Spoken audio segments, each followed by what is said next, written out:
¿Han entrado en pánico o está bajo control la cuestión? ¿Mm? El pánico y Eso, en realidad es un buen síntoma, ¿no? Porque muchas veces les va a tocar esa experiencia, ¿no? Y si se ponen a pensar, es bueno que les pase en un ambiente, digamos que es controlado, que es la universidad, ¿no? Donde lo peor que puede suceder es que repitan la materia, que no es tan grave. Imagínense que les ocurra eso, bueno, ya cuando estén resolviendo un proyecto, ¿no? Donde las consecuencias son más complicadas, o no solo te vas a planchar en una materia, ¿no? Sino que tienes que hacer muchas otras cosas, ¿no? Pero a ver, antes de que continúe con el siguiente tema, que ya tienes que ir al siguiente tema hoy día, de los ejercicios que están resolviendo ahorita, tal vez quieran alguno en particular que revisemos conmigo. ¿Hay alguno que les esté, digamos, causando demasiados problemas que quisieran verlo conmigo? Y hemos visto el 25 y 26, que en teoría son los más difíciles de la práctica, ¿no? También hemos visto el 18, hemos visto el 15, hemos visto el 1, el... ¿Cuál más hemos visto? El 3, eh, y ya está. A ver. Entonces, ¿hay alguno que quieran revisar antes de que continuemos, chicos? el 1.8, por favor, Inge. El 1.8 creo que hemos hecho, pero por a ver, hemos hecho. Ah, no, este no hemos hecho. El 1.8 quieren revisar, ya. ¿Sus compañeros están de acuerdo? ¿Quieren que revisemos el 1.8 o cuál otro quieren revisar?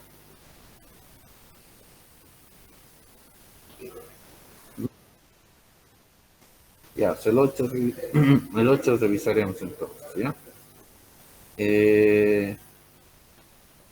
Daremos 5 minutitos más para que se conecten sus colegas, así no repetimos las cosas, ¿les parece? O no, ¿sabes qué? Continuaremos más. Si no están, se lo perdieron los chicos, ¿ya? Entonces, ¿cómo vamos a hacer este asunto? Disculpar la letra, pero vamos a hacerlo a capela, como dicen, ¿no?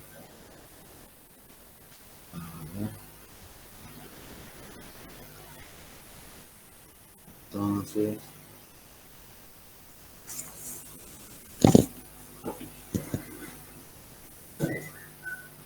vamos a hacer, ¿no? Como esa capela no lo tenía bonito preparado, ¿qué es lo que dice bien? Un grupo de 35 estudiantes asiste a clase en un salón que mide 11 metros por 8 metros por 3 metros. Cada estudiante ocupa alrededor de 0.075 metros cúbicos y genera cerca de 80 vatios de calor, y donde un vatio es igual a un joule sobre segundo.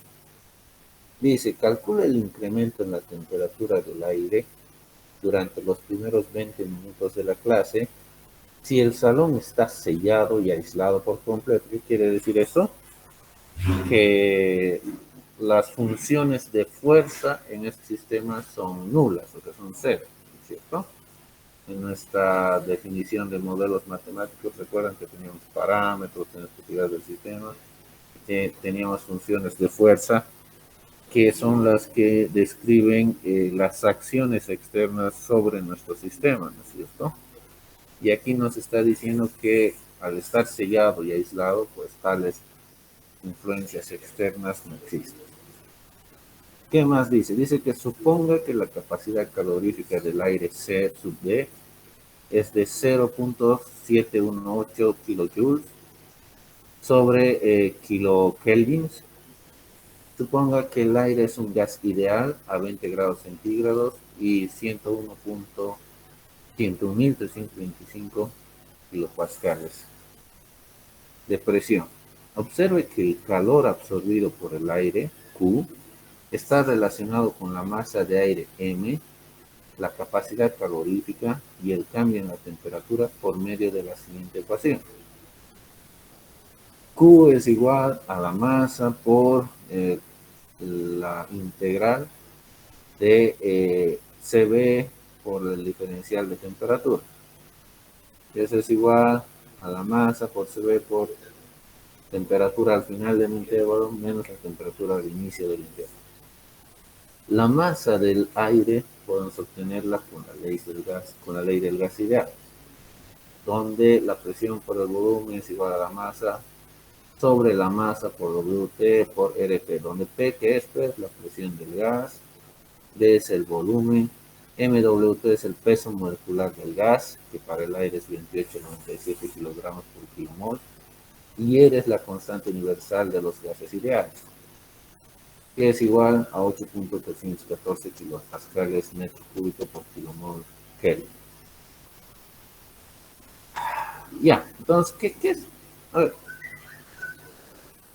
dice muchas cosas, pero en realidad lo que le está pidiendo es muy sencillo, ¿eh? Esta ecuación lo que les está dando, que te va ahí, les relaciona lo que es el calor que va a ser absorbido por el aire en función de la masa de aire, la capacidad calorífica y el cambio de temperatura. Entonces, ¿dónde entrarían los datos que te dan al principio? Esto que te dice un grupo de 35 estudiantes en un espacio de 11 por 8 por 3, donde cada estudiante ocupa 0.075. ¿Qué es lo primero que necesitamos para aplicar esta relación y calcular el cambio en la cantidad de calor que ha sido absorbido, ¿no es cierto? ¿Qué necesitamos aquí? Necesitamos primero la masa del aire. ¿Y cómo podríamos calcular la masa del aire en este caso concreto, chicos, con los datos que tenemos? ¿Qué vendría a ser la masa en este caso? ¿Cómo podríamos calcular si tenemos la densidad y tenemos el volumen? ¿Cómo podríamos partir con esos datos y calcular la masa? ¿Alguna idea?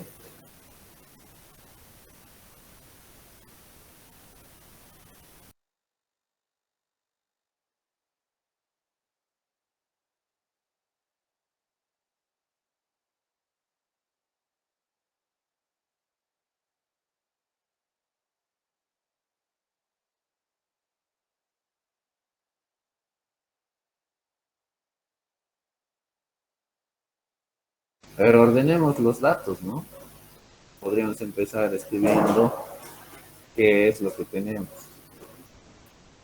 Tenemos que, para aplicar la ecuación que nos da el problema para estimar la cantidad de calor absorbido, que es Q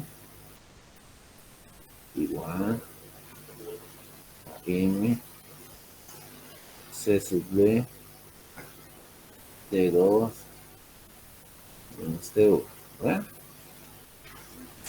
¿Qué es lo que sabemos? De acá tenemos como datos CB, que es igual. CB 0.718. ¿Qué más sabemos de aquí?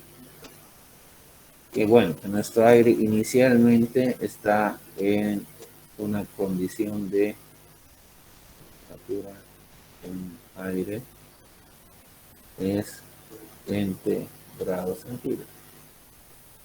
Entonces, por el proceso de absorción de calor por parte del aire, el calor de los estudiantes, la temperatura 2 del aire no conocemos, pero va a ser mayor a estos 20 grados centígrados, ¿cierto? Pero ¿qué sabemos? Que un estudiante genera 80 vatios de calor, donde tenemos que acordarnos que un vatio es un joule sobre segundo.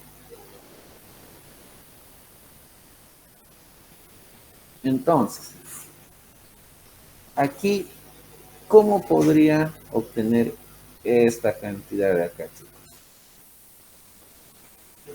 Es la que necesito.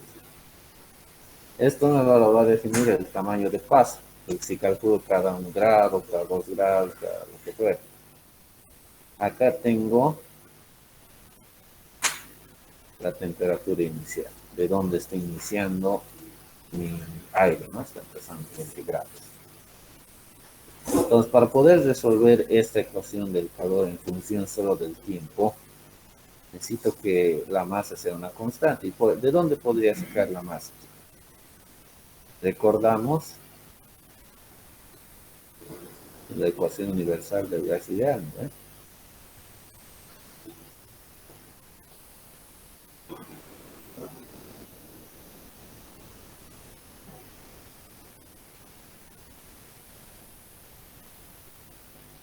Entonces, de aquí,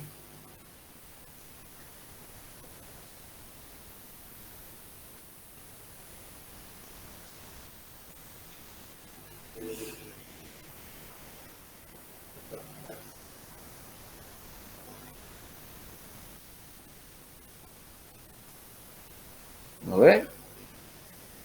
De ahí es que puedo obtener la masa, ¿no? Aquí, de esta expresión, ¿qué es lo que conozco? Es valor, ¿ve? Que es el peso molecular del gas, en este caso del aire, que es igual a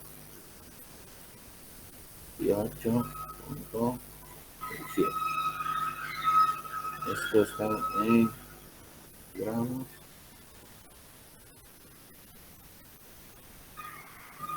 por kilomol. ¿Qué más conozco? La constante de los gases, ¿no es cierto? Que es igual a 8.000 kilopascales por metro cúbico por mol.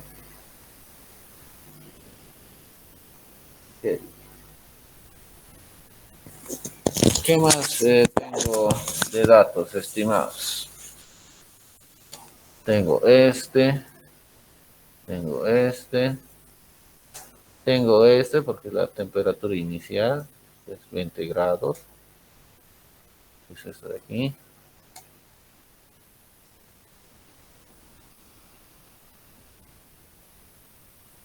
Tengo la presión también, el problema me dice, como se trata de está en condiciones estándar, quiere decir que la presión es 101.325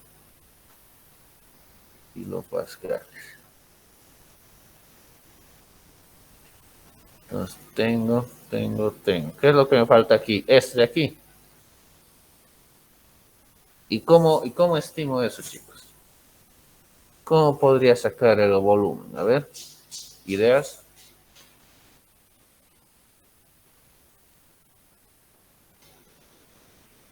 ¿Mm? Nos da datos del salón, tal vez con eso. Tendríamos que sacar, porque tenemos el número de estudiantes, ¿no? Y tenemos el volumen que ocupa cada estudiante. ¿Qué más tenemos? Tenemos el volumen del espacio que estamos ocupando, ¿no? ¿O no? ¿Mm?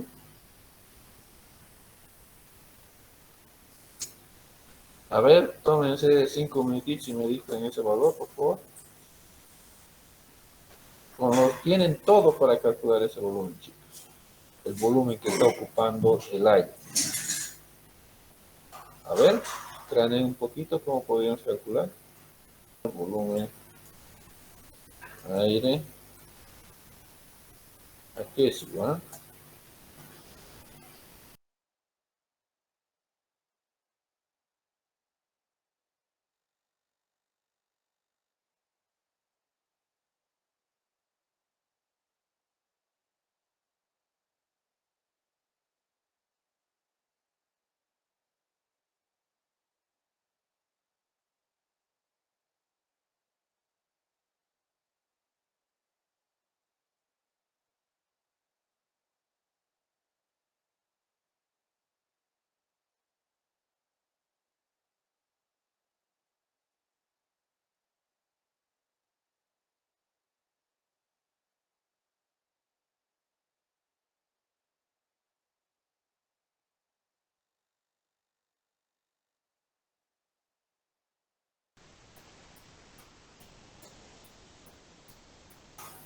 ¿cómo podría estimar con la información que tengo el volumen que ocupa el aire? ¿Mm?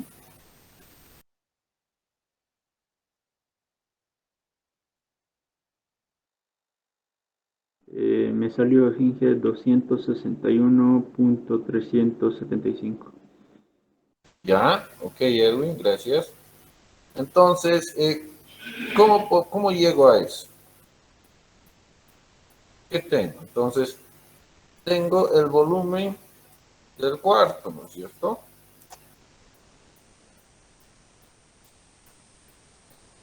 Y también este volumen del cuarto que está llenito de aire, ¿qué tengo que hacer? Tengo que quitarle el volumen que ocupan mis estudiantes.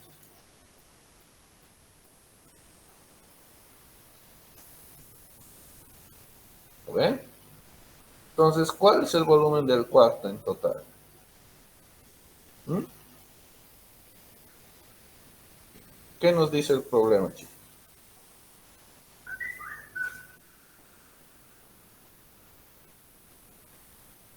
¿Cómo podría calcular el volumen de un cuarto? Vamos a asumir que es bueno, creo que no es un cubo preciso, ¿no? Pero sí nos dan las dimensiones, ¿no es cierto? Entonces, ¿cómo podría calcular con eso el volumen del cuarto?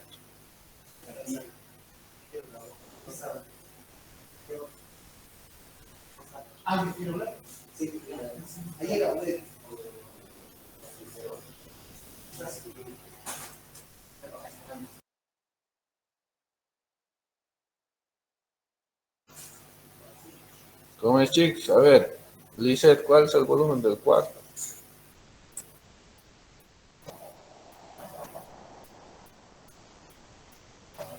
¿Mm?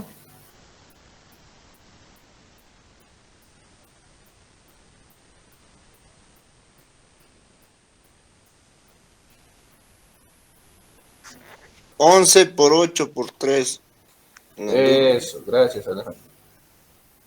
Pues acá sería 11 por 8 por 3. Perfecto. Ahora, esto es el volumen del cuarto. ¿Cuál sería el volumen de los estudiantes?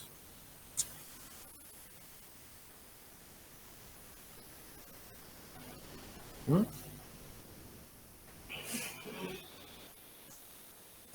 ¿Qué información tengo para calcular eso?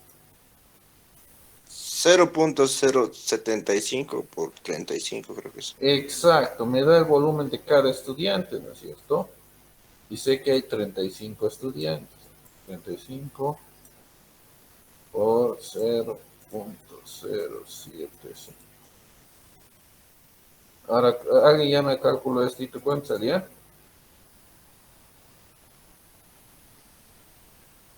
¿Cuánto sale esta cantidad, chicos? ¿Mm?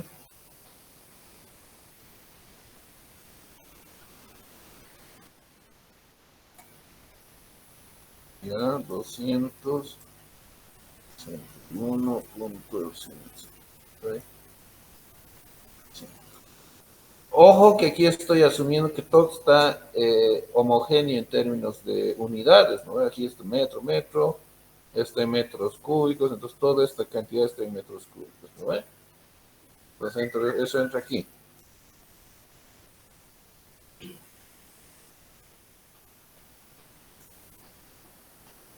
Ya, ahora aquí he dejado un espacio en blanco. ¿Por qué?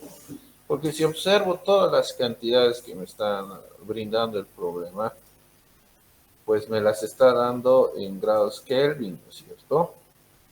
Y la condición estándar en la que me describe el aire en mi cuarto está diciendo que está a 20 grados centígrados, ¿no es cierto?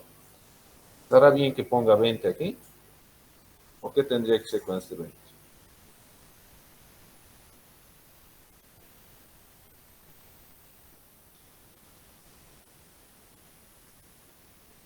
Porque, a ver, repasemos un poco, chicos, lo que hacíamos en física, en el capítulo 2, ¿no ve? En física 100.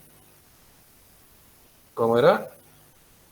Este de acá está en kilopascales, ¿cierto? Esta cantidad aquí en que está en metros cúbicos. Esta cantidad aquí en que está kilogramos mol. Bueno, kilomol en realidad.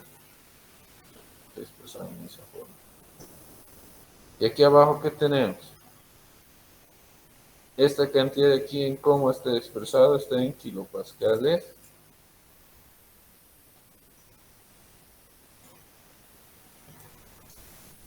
por metro cúbico por kilomol Kelvin.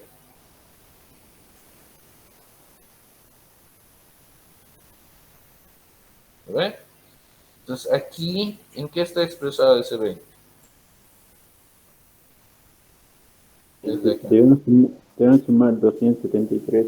Está en centígrado. Exacto. Entonces aquí para convertir a Kelvin tengo que decir 273.15 creo que es, ¿no? ¿Alguien se acuerda? Por favor, revisen eso en Google. Sí, está bien. Es eso, ¿no? Entonces esto ya no está en centígrados. Entonces, esto recién va a estar en Kelvin. Entonces ahí recién ya estoy, digamos, bien con mis unidades. Sí, este con este con este, este con este con este, y kilomol con esto. Mi resultado va a estar en kilogramos. ¿Alguien me lo puede calcular cuántos actos chorizo?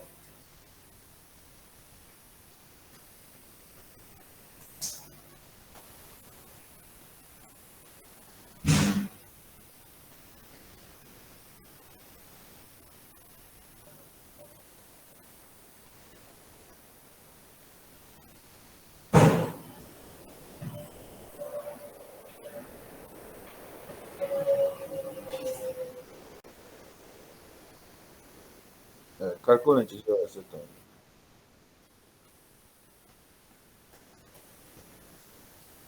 Aquí es 3. Ok, gracias. Calculen el por favor, chicos. Yo también voy a calcular, comparar.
Y colegas, creo que el examen va a tener que durar 4 horas, ¿no? Si para una multiplicación están tardando tanto, ¿qué va a hacer cuando les haga integrar numéricamente? ¿Qué está pasando? ¿Cuánto sale? 314.957. Ya, 314. ¿Cómo me has dicho? 314 punto cuánto. 957. Ya, 7, 9, 6. Ok, ya, esto está en kilogramos. Ya, ok. Entonces, con todo eso podemos proseguir con esta ecuacióncita de acá. Vamos a crear un poquito de espacio.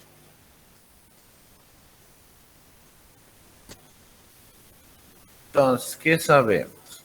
Sabemos que de la ecuación del calor, tenemos aquí, tenemos el calor igual a la masa, ¿no ven? Por el coeficiente, la capacidad calórica, por, es decir, TT, le puedo cambiar delta T, ¿no es cierto? Entonces, ¿cómo podría estimar el... Primero, necesito de alguna forma obtener el cambio de temperatura. Entonces, a partir de esto podría decir cambio de temperatura es igual, o sea, debido a los estudiantes, porque ¿qué es lo que está pasando en mi cuarto? Los estudiantes, los 35 estudiantes, van a hacer que la temperatura del aire se eleve, ¿no? Entonces, ese cambio en temperatura es lo que me interesa calcular. Entonces, el delta T. Entonces, eso va a ser igual al calor añadido por los estudiantes, dividido entre la masa, capacidad de calor. Entonces, tengo esto, acabo de calcular la masa de los estudiantes. ¿Ve? Tengo la capacidad calórica de los estudiantes. Y lo único que necesito calcular es el calor añadido por los estudiantes. ¿Y cómo podría calcular eso? ¿Mm?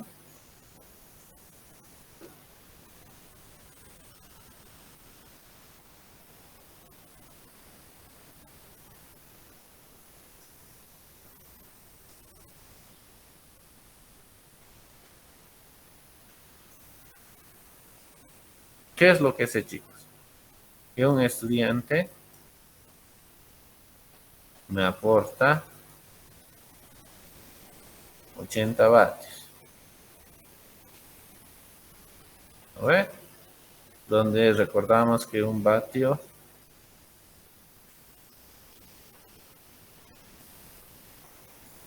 joules por segundo. Eso es lo que nos está dando el problema. Entonces, ¿qué más nos está dando el problema aquí? ¿Cuánto tiempo nos está pidiendo que calculemos? 20 minutos, ¿no? Entonces, si sé que cada estudiante te aumenta la temperatura, la capacidad, el calor de tu cuarto a razón de 80 joules por cada segundo. Entonces, ¿qué pasa? El calor total de los 35 estudiantes va a ser 35 estudiantes por 80 joules cada segundo, cada uno, ¿eh? Pero ¿qué es lo que me está interesando acá? Calcular el delta de temperatura después de 20 minutos, ¿no es cierto? Entonces, ¿cómo puedo hacer eso?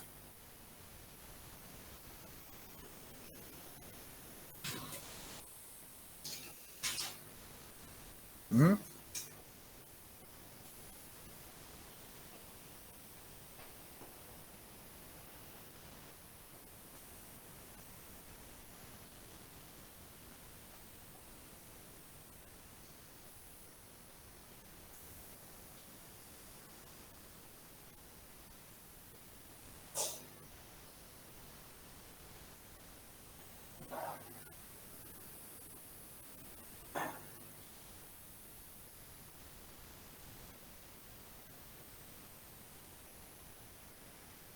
¿Alguna idea, chicos?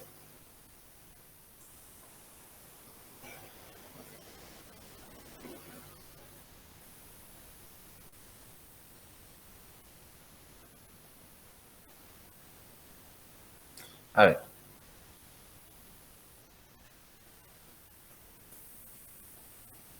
Esto está en kilogramos. Multiplicarlo por el tiempo, por los 20 minutos. Claro, exacto. Porque lo que tengo que obtener aquí, esta cantidad de acá, el calor tendría que estar en kilojoules. Entonces acá, multiplico por 20, por, ¿qué es lo que sé? 60 segundos en cada minuto. ¿Y qué más? Bueno, se lo puedo expresar en kilojoules, ¿no ve? Esto está en joules. Lo divido entre 1000. Entonces, ¿esto cuánto me da?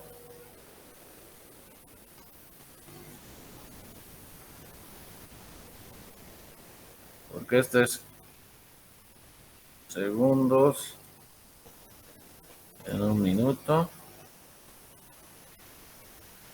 ¿Lo ve? Ah, no, perdón. Esto es minutos.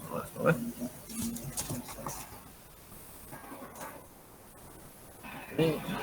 Y esto es segundos sobre. Y esto es kilojoules. Y aquí joules. Entonces, este se chinga con este. Con este. Minutos con minutos. Y me queda en kilojoules. ¿Cuánto sale esto?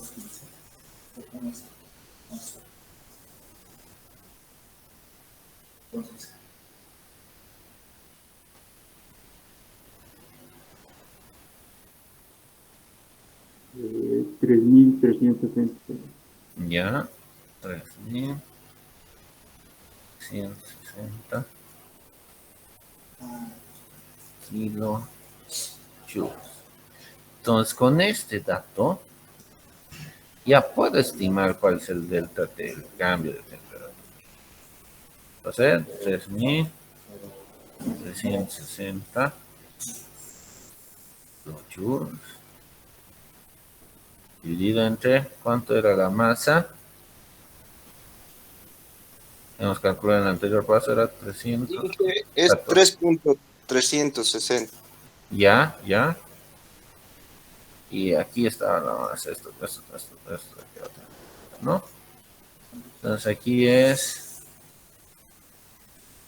puntito, ¿no ve? La masa es 314, 796.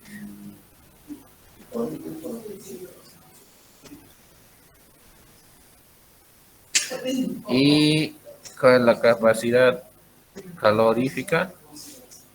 En algún lado anotar también. Bueno, en el texto, ¿cuánto es? Es, a ver, ¿qué dice? 0.718.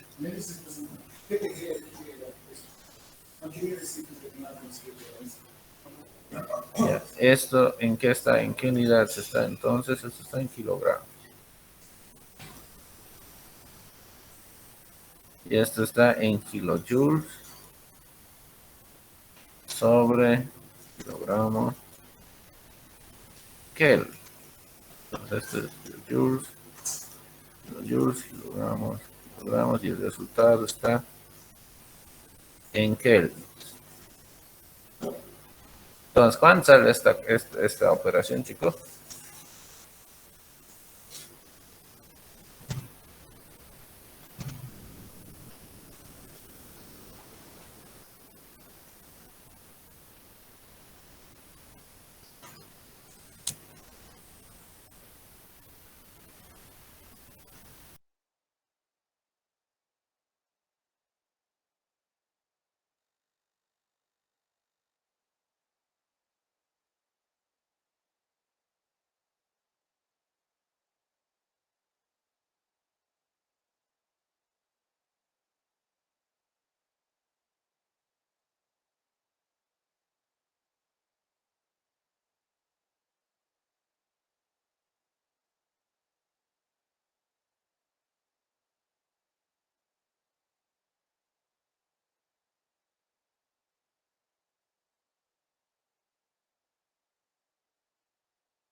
465, pero con el calor de 3360, no 3.360.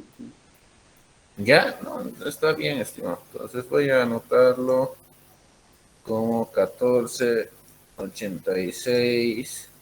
¿Cuántos decimales has dicho que vamos a trabajar? 54, ¿no? 86, 57. Es lo que viene a salir, ¿ya?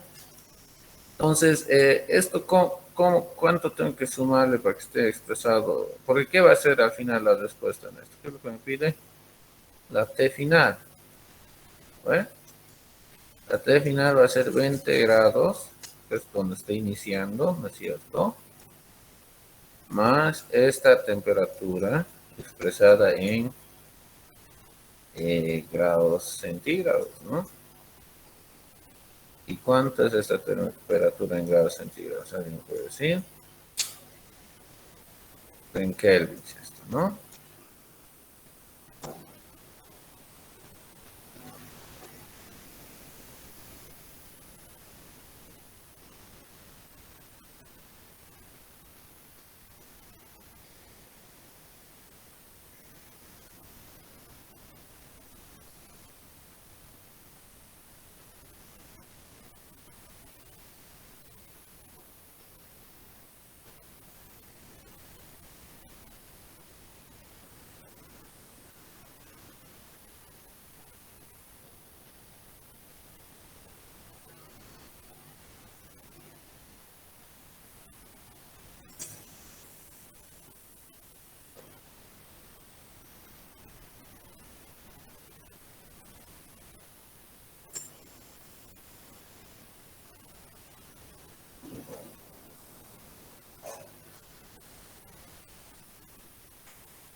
Exacto, sí.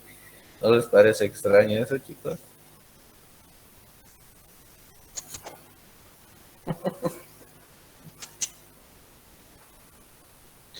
Ya, bueno. Esa es la respuesta. Revisen por qué está mal eso.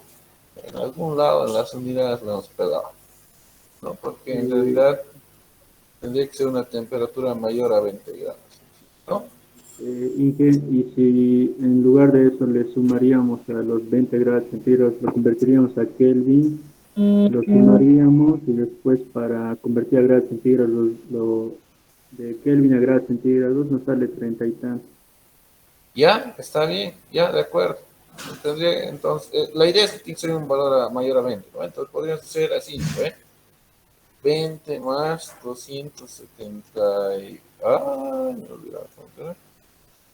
273.15, ¿no? Más 1486.57, ¿no es cierto? Eso sale, a ver, no sé qué es.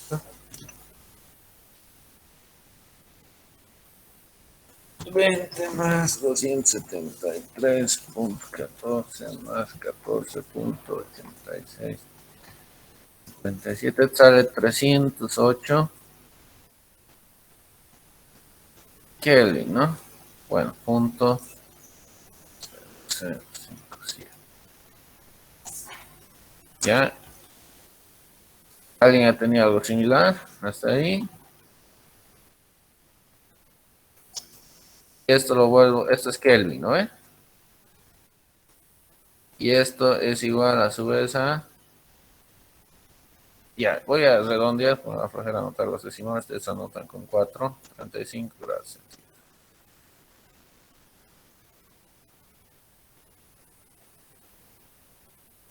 ¿Qué es lo que esperábamos, no? O sea, que en realidad el aire tendría que calentarse, ¿no es cierto? Entonces, eso corresponde a lo que estábamos intuyendo que tenía que pasar, ¿no es cierto? Y eso era el problema, chicos. Esa era la respuesta que nos pedí. No sé si está claro o hay alguna duda, que no, algo que no esté muy claro que se ha hecho.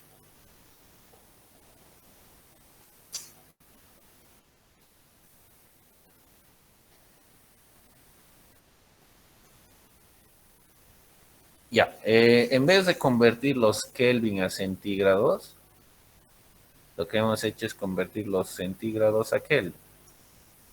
Y todo este número de aquí es 20 grados en centígrados en grados Kelvin. ¿Ya? Entonces, una vez que estaba todo en Kelvin, le he sumado mi resultado, que es este 14.86 Kelvin, ¿cierto? Y luego tengo este resultado que está en Kelvin, de Kelvin lo he vuelto a trasladar a grados centígrados. Ahora quiero que noten algo, pero chicos. Hacer esta operación ha terminado en, vaya, ya no me voy a hacer la flojera, esto es 34.86.57. Y ahora quiero que noten esto. Si no hago la conversión y sumo estos dos, miren, ¿cuánto me sale? Exactamente.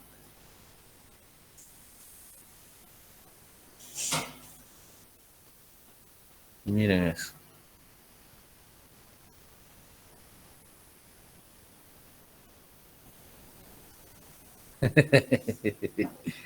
Ahí tienen que repasar química así en que han llevado en primer semestre. ¿Por qué está pasando eso? ¿Por qué da igual aquí sumar grados centígrados y Kelvin si son dos sistemas de unidades distintos? Por eso hemos agarrado y aquí hemos convertido a Kelvin primero y le hemos llevado a centígrados también, como que da igual. ¿Por qué pasa eso? ¿Por qué acá hemos necesitado convertir? Estamos haciendo indicar. Y aquí aparentemente da igual. ¿Por qué es eso?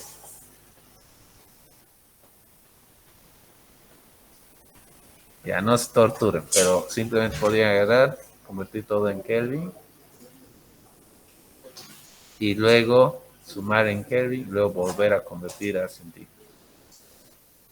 ¿Por qué pasaba si convierto este valor a grados centígrados? A ver, calculen pues chicos, si tienen su, que se llama su calculadorcita.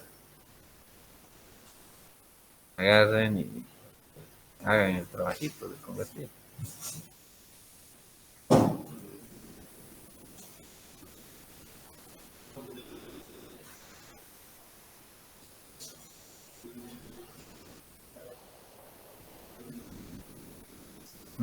Les va a salir una temperatura negativa, ¿no?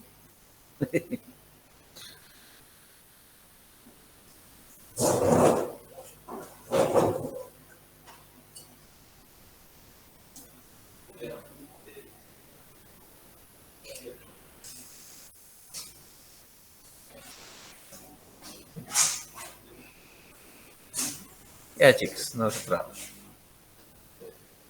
Lo interesante de esto es que ha habido un cambio en la temperatura de 14,86 G.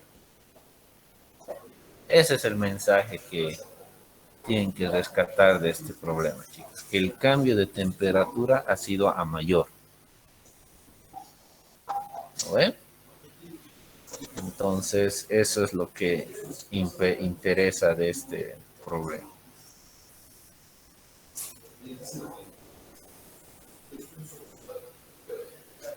Listo. ¿Qué más, chicos?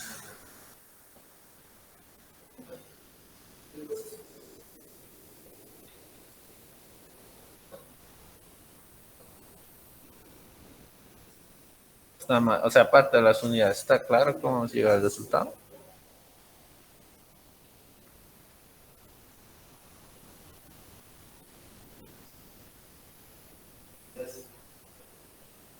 ¿Mm?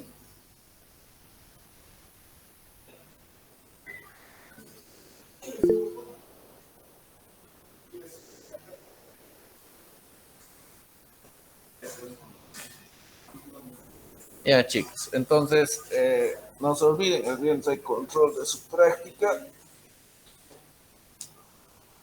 Y vayan terminando sus ejercicios. ¿Ya? Entonces, continuemos.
Diciendo que el problema 25 no ha podido, pero eso hemos resuelto con ustedes en clases, ¿no?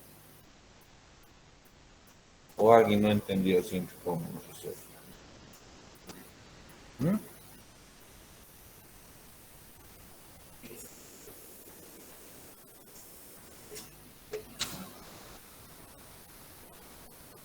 Ya, chicos, yo creo que mientras vayan avanzando y vayan terminando, ahí ya van a darse cuenta de dónde están las cosas que van a pasar. Pero ahorita vamos a empezar ya con el segundo tema. ¿Y qué es la idea? Programación y software, ¿no? ¿Cuál es la idea? Como hemos visto en el primer capítulo, básicamente este tipo de problemas que estamos realizando involucran realizar muchos cálculos, ¿no? Es más, hemos visto con el método de Euler que si nos interesa lograr una buena precisión, que eso va a depender de las especificaciones de error admisible que podamos tener para alguna aplicación en particular, podemos llegar a tener, por ejemplo, números de pasos a tamaños de paso muy chiquitos, ¿no? En lo que hemos estado estudiando, revisando, hemos usado tamaños de paso de 2 segundos, 1 segundo, ¿no? Pero hemos hecho un ejemplo para el caso del paracaidista, cuando consideramos un paso que era igual a 0,01 de segundo, ya teníamos pues involucrar cerca a 20.000 cálculos, ¿no? Entonces, hacer eso, si bien se puede tanto en MATLAB como en Excel, es un poco tedioso, ¿no? Porque imagínense hacer eso para los 26 ejercicios que tienen en su práctica, porque qué fastidio. Nunca van a acabar, ¿no? Entonces es por eso que hemos visto cómo podemos utilizar estructuras de control como bucles, ¿no? Para poder realizar estos cálculos de manera automática, ir almacenándolos en un vector, ¿no? Que va a ir creciendo a medida de que vayamos haciendo los cálculos. Esa es una propiedad interesante de algunos lenguajes de programación en los que hemos visto el R y el Python. Nos hemos adelantado, ¿no? Y hemos dicho, hemos creado un vector para almacenar nuestros resultados que tienen el tamaño del número de cálculos que esperábamos realizar, ¿recuerdan? Al crear el vector para almacenar los valores de la velocidad numérica y la posición numérica para el caso del paracaidista, decíamos que esos vectores tenían que tener el tamaño del número de pasos de tiempo que íbamos a utilizar en el cálculo, ¿eh? Por decirles, íbamos a calcular para 0, 2, 4, 6 y 8 segundos, entonces creaba un vector de tamaño 5 para almacenar los 5 valores que va a ir calculando. Entonces, ese tipo de nociones, ¿no es cierto?, nos permiten cada vez resolver problemas más complejos y más grandes. Eh, lo hemos ejemplificado, hemos usado mucho el ejemplo de paracaidistas. No sé si recuerdan, pero en Python hemos utilizado un tamaño de paso de una milésima de segundo, ¿no es cierto? Eso implicaba 200.000 cálculos. Imagínense hacer eso en Excel. Obviamente, en Excel también podrían hacerlo utilizando el Visual Basic, ¿no ve? Que es el lenguaje que está detrás del Excel. Pero si dependieran de agarrar y copiar tus formulitas en cada celda, ay no, copiar la fórmula en 200.000 celdas, qué fastidio. Y aparte que tu hoja Excel va a crecer de tamaño a un punto en que va a ser lento, difícil de manipular, ¿no? Entonces ya se hace necesario usar los lenguajes de programación, ¿no? Entonces han tenido la oportunidad y el tiempo para hurguetear un poco, recordar lo que han aprendido en computación para ingeniería, sobre cómo escribir estos bucles for, estos bucles while, cómo crear mis variables, declararlas, etc. Y bueno, si no saben en qué lenguaje van a ir implementando estas ideas, les he recomendado que usen el Octave, que es el más sencillito de todos, ¿no? Pero en términos de capacidad y herramientas, yo me inclino a empujarles a que lo hagan en el Python, que tiene muchas más, digamos, herramientas que pueden utilizar para facilitar este trabajo. Pero en fin, ¿cuáles son esas estructuras? Ahora vamos a ser un poco más formales en aquello y repasar cosas que ustedes ya han visto, lo que hay que refrescar un poquito en la memoria, ¿no? Nosotros sabemos que cuando se trata de usar un computador, de usar programas, hay dos tipos de usuarios, ¿no? En inglés se le conoce como el usuario y el usuario empoderado, para la traducción.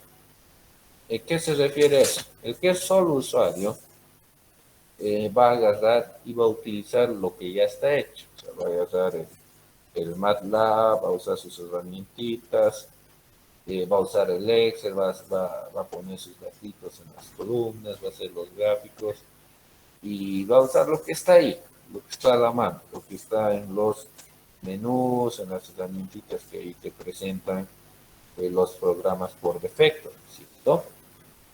Entonces, en muchos aspectos, al menos en lo que concierne a lo que es el análisis numérico, este tipo de usuarios y este tipo de prácticas requieren muy poco esfuerzo, ¿no es cierto? Porque la herramienta está ahí. Es simplemente agarrar, poner tus datos y obtener resultados, ¿verdad? Muchas veces en este proceso no conocemos qué es lo que está sucediendo ahí atrás. Nosotros un poquito nos hemos adelantado y en las primeras prácticas hemos visto qué está sucediendo atrás. Hemos agarrado, hemos deducido las ecuaciones con las cuales se calculaban nuestras variables para cada paso, ¿cierto? Entonces, también hemos visto, al menos cuando hemos utilizado el Python, cuáles son las funciones y cómo esas funciones me generan los gráficos, me generan los Excel. Hemos tenido que ser bien específicos, ¿no? También en el caso del Excel, pucha, agarro dos clics y genero un gráfico similar, ¿no ve?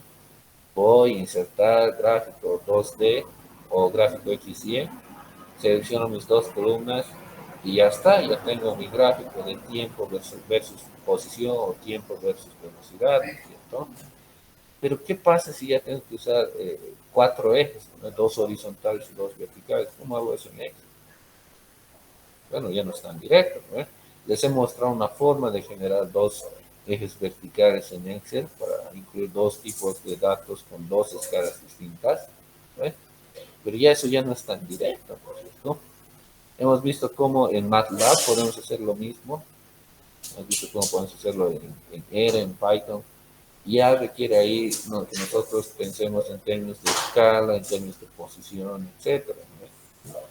Entonces, eso es lo que más o menos distingue a estos dos tipos de usuario. El primero solo va a agarrar lo que está y con lo que está va a tratar de resolver sus problemas. Ahora, ¿cuál es la cuestión? No es que sea malo, porque la verdad que muchos problemas pueden utilizarse con lo que ya está hecho, chicos. Ya, o sea, no necesitan para problemas muy sencillos escribir programas, ¿no? Entonces, es por eso que podemos pasarnos gran parte de nuestra, digamos, práctica desconociendo o no desconociendo, pero tal vez no utilizando con mucha frecuencia programas que nosotros mismos hayamos escrito, ¿no es cierto? Siempre vamos a terminar usando programas que ya están hechos, programas de pago, y ya resuelven los problemas y solo nos piden a nosotros pensar en el tipo de datos que tenemos que meter al programa para obtener resultados, ¿no? Pero luego, ¿cuál es el problema con eso? Bueno, aquí tenemos ejemplos de este tipo de programas, ¿no? Donde hay muchas cosas que están hechas. Entonces, el MATLAB, tenemos el Octave, tenemos el Excel, tenemos el Scilab, por ejemplo, tenemos el Maple, el Wolfram Matemática, etcétera. Entonces, son programas plataformas que responden a una necesidad, ¿no? Que responden a un grupo de usuarios. Pero ¿cuál es el tema? O sea, ustedes son ingenieros, ¿no? La probabilidad de que algún día se encuentre con un problema que exceda las capacidades de su herramientita, de su Excel, ¿qué va a pasar, no? En el caso sencillito que les he planteado del paracaidista, si por alguna cuestión necesitas pues una precisión mucho mayor, y entonces hemos visto cómo crece el número de cálculos con los requerimientos de precisión. ¿Cómo le haces, no? Entonces, esa situación va a ser muy frecuente en su práctica profesional, ¿no? Entonces, ¿cómo le haces? O sea, ¿qué pasa cuando ya no es suficiente con las herramientas por defecto que tienen sus plataformas? Entonces, lo primero que se nos puede venir a la cabeza, o una alternativa al menos, es que busquemos otro programa, ¿no?, que tenga entre sus capacidades lo que necesitamos, ¿no es cierto?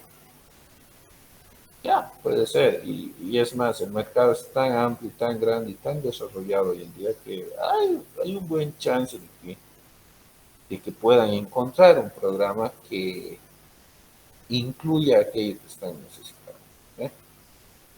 Pero aún así puede existirse, o sea, puede darse la situación que no haya ese otro programa que incluya los requerimientos que se están teniendo. Entonces ahí la otra alternativa es en convertirse en un Power User. ¿Y eso qué implica? Implica que tienen que agarrar y explotar las capacidades de los lenguajes de programación. Quiere decir eso, que agarrar probablemente ideas o herramientas que ya están disponibles y ampliarlas, adaptarlas para resolver sus problemas específicos. Por ejemplo, en el Excel, eso involucraría que pues nos familiaricemos con el Visual Basic, ¿cierto? Y en el MATLAB que nos haga familiaricemos, que empecemos a utilizar el C, que está detrás del MATLAB, ¿no?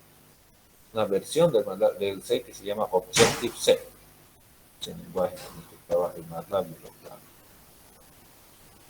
Y que bueno, nosotros lo hemos visto al momento en que hemos creado esos archivitos tipo M o archivos M, donde agarrábamos las herramientitas que tiene el lenguaje y las adaptábamos para poder resolver algún problema en particular. Concretamente, hemos resuelto el problema de calcular numéricamente la posición y la velocidad de un paracaidista para dos tipos de funciones que describen el aumento de la resistencia que ejerce el viento, ¿no? El aire. Entonces, tarde o temprano, mejor si es temprano en su caso, chicos, es interesante que se convierta en power users y empiecen a explotar las capacidades que tienen los lenguajes de programación que están detrás, en muchos casos, de las herramientas que usan al día a día. Yo pongo un ejemplo bien típico. El Python está detrás del QGIS y del ArcGIS, que son herramientas que van a utilizar en algún punto de su carrera para manipular mapas y imágenes satelitales, etcétera, ¿no? Está el Google Earth Engine, que utiliza el Java para justamente manipular también bases de datos de imágenes espaciales, ¿cierto?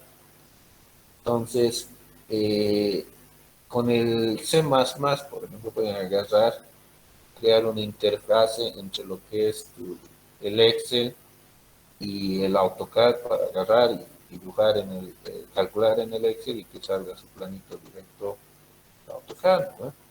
Ahora, ¿por qué les interesaría tal vez invertir el tiempo en eso?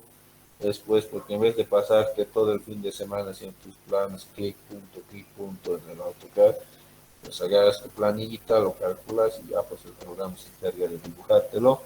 Y la ventaja de eso es que va a salir bien formateado, con el carimbo como la gente, con los expresores de línea como tienen que ser. Entonces, pucha, si bien la curva de aprendizaje inicial puede ser muy elevada y a veces frustrante, una vez que la superas y entras en ritmo, se van a dar cuenta que les puede facilitar la vida bastante. Entonces, uno de los primeros paradigmas en programación que van a ver es el paradigma de la programación estructurada. ¿Y qué quiere decir eso? Que cuando hablamos de programación estructurada, estamos considerando un conjunto de reglas. Bueno, dependiendo con qué programador hablen, les va a decir que eso de reglas como tal, como que no hay, ¿no? A no ser que, como en el caso del C++, estén aplicando la norma ASIC, que, bueno, pues sí te das reglas, tienes que seguir si es que quieres estar certificado, ¿cierto? Pero en general, tenemos que entenderlas como guías o recomendaciones de estilo para que tus programas sean legibles, fáciles de compartir, ¿no? Reutilizables y más importante aún, mantenibles, ¿no? Porque, como saben, cada vez van apareciendo más herramientas y más cositas y eventualmente van a necesitar, pues, actualizar su código para tomar ventaja de estas nuevas tecnologías que van haciendo, ¿no? Entonces, cuando hablamos de programación estructurada, trata de eso, de esas recomendaciones, de esos, de esas formas de estilo con el cual van a ir escribiendo su código. Piensen así, algo así como plantillas que pueden utilizar como piecitas para ir armando programas cada vez más y más complejos. Entonces, en lo que nos concierne, que es análisis numérico, la idea que nos plantea la programación estructurada es que básicamente cualquier algoritmo numérico quiera, puede ser expresado con el uso de solo 3 estructuras de control. Y esas 3 estructuras de control son secuencia, selección y repetición. ¿Qué quiere decir eso? Que todos los métodos que vamos a ver en la materia podemos expresarlos e implementarlos en términos de estas 3 estructuras de control. Si se dan cuenta, eso es una gran ventaja, ¿no? Porque ya de por sí hay lo intricado de algunos métodos, ¿no? Los detalles matemáticos son importantes, ¿no? Y por otro lado está cómo implementamos ese método, esa idea matemática en un ambiente finito, ¿no? Como habíamos discutido, que es la computadora, que tiene una forma finita de representar conceptos matemáticos que son, pues, teóricamente infinitos, ¿no es cierto? Como el límite, o como una integral, o como una serie, ¿no? Entonces, saber que en ese proceso de implementación, de trasladar el concepto matemático a una implementación en un computador, que puedes hacer eso usando solo 3 estructuras, es una belleza.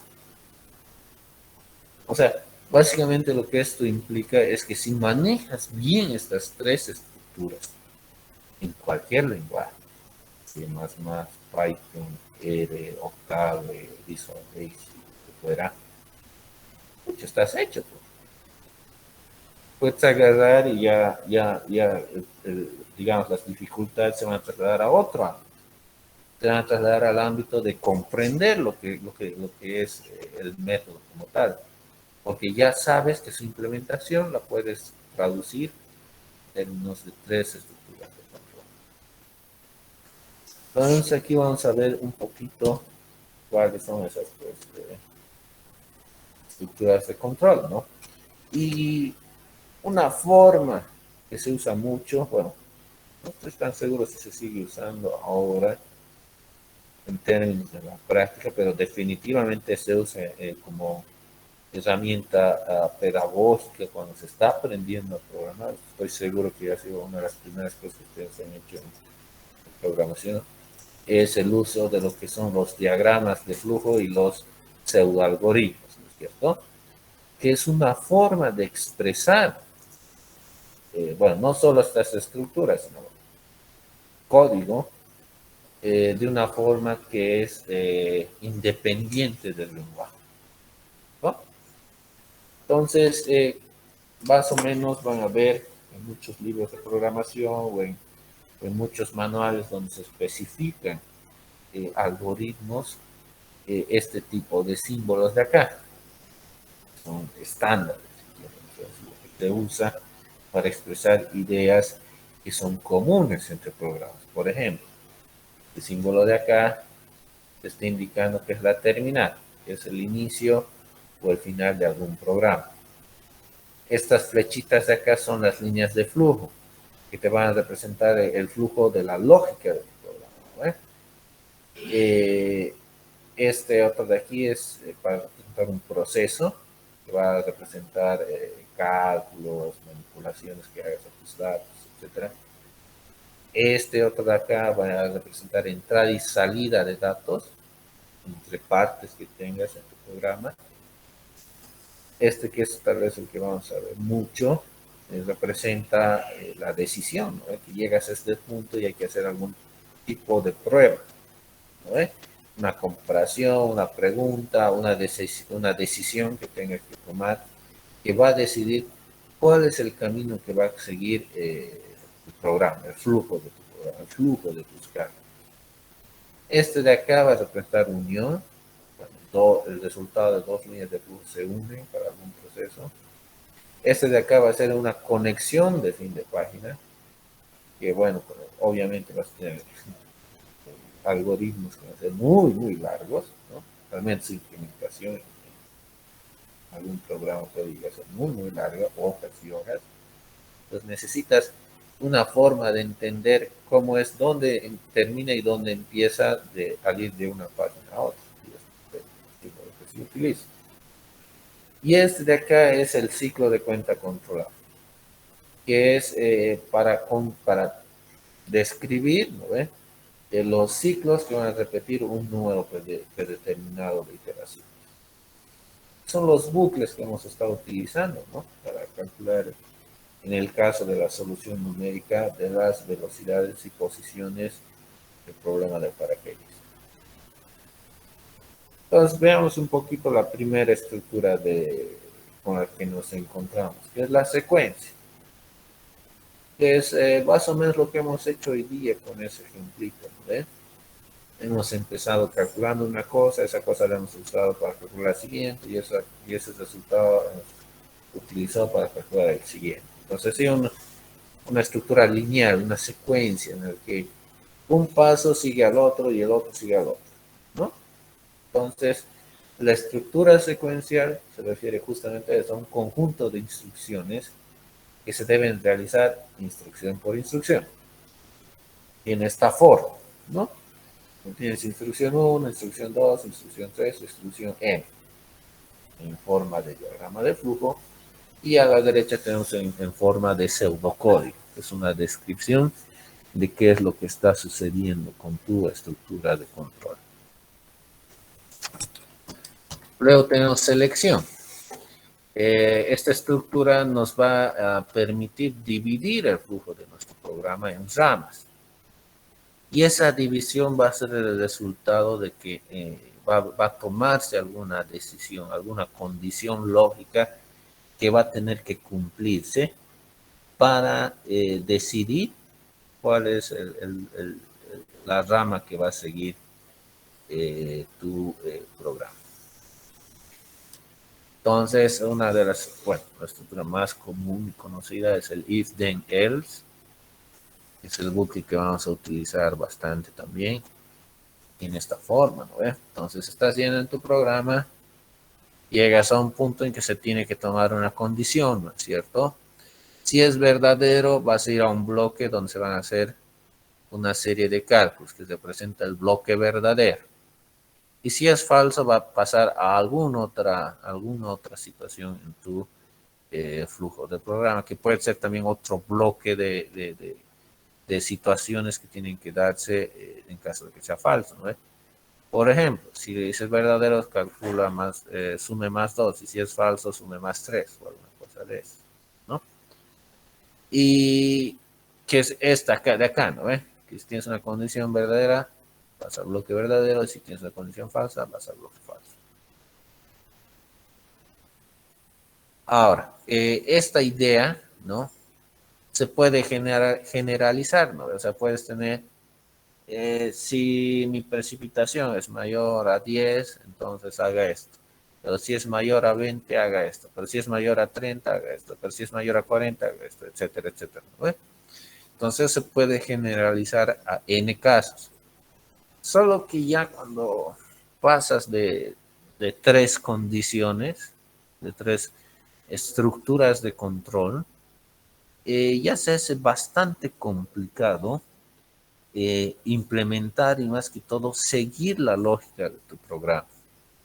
Entonces, para esos casos en que los posibles resultados de una prueba lógica son demasiados, o sea, crecen, entonces hay esta estructura que el C++ tiene, que el Python tiene, que el Octave tiene, que se llama estructura case, que también puede llamarse select o switch. Entonces, ¿qué es lo que hace esta estructura? Lo que hace es que vas a tener esta situación, ¿no? Tienes una condición falso o verdadero, tienes el bloque 1. Y si vas al falso, hay otra condición. Tienes verdadero o falso, vas al bloque 2. Si tienes falso, tienes otra condición 3 que te va a decir falso o verdadero, que te va a llevar al bloque 3 o al bloque 4 y recién a salir de esta estructura de control. En vez de hacer todo este encherío, lo que puedes hacer es, bueno, si es que estas condiciones se refieren al mismo tipo de variable, lo que puedes hacer es agarrar y hacer una sola expresión de prueba, ¿no? Y ver si tienes el resultado 1, resultado 2, resultado 3, resultado n. Y para cada uno de los posibles resultados vas a ir implementando una serie de pasos. Y en pseudocódigo tiene esta forma, ¿no? Tienes una expresión de prueba y vas a tener el caso 1, si obtienes el resultado, que este resultado que hay que hacer, si tienes este otro resultado que hay que hacer, si tienes este otro resultado que hay que hacer, qué vas a hacer, y etcétera, etcétera, etcétera. Ya. La otra estructura que tenemos es la de repetición, pero esto ya empezarán a saber mañana. Ya, chicos, aquí quedaremos. ¿Alguna pregunta? Vamos a ver estas estructuras con ejemplos para que más o menos esté más claro, ¿no? Pero sin embargo, ¿alguna pregunta hasta esta parte? ¿Alguna cosa que estaba medio extraña? ¿Siguen aquí o ya los he perdido? ¿Estás por ahí, Alejandro? Sí, sí. Entonces, ¿hay alguna cosa, Paul? ¿Algo está todo claro? Todo claro, Inge. O sea, como les digo, esto ya han visto, ¿no, chicos? Pero la idea de este capítulo es un poquito refrescar eso. Y eso vamos a refrescar con ejemplitos que vamos a empezar a hacer mañana, ¿ya? Ya pues, jóvenes, continuamos entonces. Tengan un buen día.